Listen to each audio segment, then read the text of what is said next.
তুমি তো আমার পুরো কাজের বুয়া বানাই রাখছো। বহুই আইতে চাইছিলাম, এই বাড়িতে কাজের মেয়ে পড়ে আছি। আমি মনে হয় মাছ কাটতে আইছি। তো মাছ খাওয়া লাগবে না? খাওয়া লাগবে না? তাহলে বাজারে মানুষ আছে না মাছ কাটার লিগে? তো তুমি এসে কিসের জন্য? আমি এসি খাওয়ার জন্য। লজ্জা করে না এই কথা? কিসের লজ্জা? কিসের লজ্জা? নিজের মাছ কুইটে খাবা সেটা তুমি পারবো না? না, পারবো না।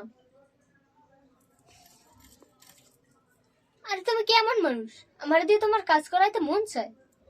ছি, কিছু না বুঝি না। বড় দিয়ে মাছ করাইতে মন চাইবে না? আর আমি কি সেরকমের বউ? আমি কি মানুষের বউয়ের মতন? তো তুমি কিসের বউর মতো? আমি তো নায়িকাদের মতন। আমার কি এখানে থাকার কথা? দেখো না, আমি থাকি টিভিতে, আমি থাকি কোথায় কোথায়। হয়তো দেখিয়ে বোঝা যায়। মানেটা কি? তুমি কি বুঝাইতে চাইতেছো? আমি কি দেখতে সুন্দর? না, তুমি অনেক সুন্দর।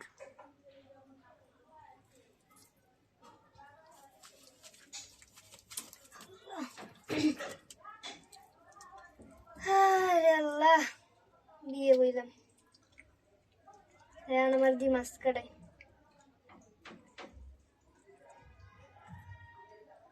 কিচ্ছু করার নাই, কিচ্ছু করার নাই, সবই তো কপাল।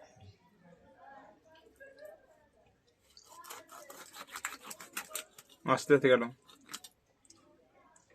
দরদ মনে হয় একদম উতলাই পড়তেছে। আস্তে আস্তে কাটো, একদম দেখছি আর বাসি না।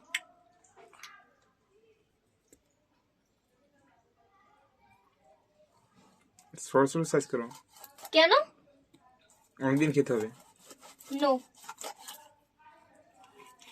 বাজারে যে পরিমাণ দাম। দাম তাই বলে কি না খেয়ে থাকবো? না খাই তার কথা তো বলি নাই, বলছি খাবা অল্প করিয়া। যতটুকু লাগবে ততটুকু তো, তা দিয়ে তো আর অল্প করা যাবে না। তা ঠিক আর আছে। এত বেশি হিসেব করবে না, ঠিক আছে? কারণ আমি একা খাই না, তুমিও খাও। আমি কম খাই। মনে রাখি, তুমি কি বুঝাইতে চাইতেছো? কি কইতে চাইতেছো?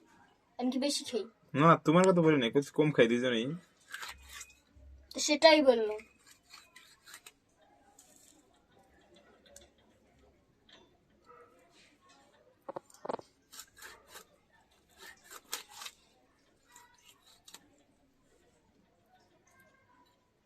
বুঝি না কি বিবেকটা।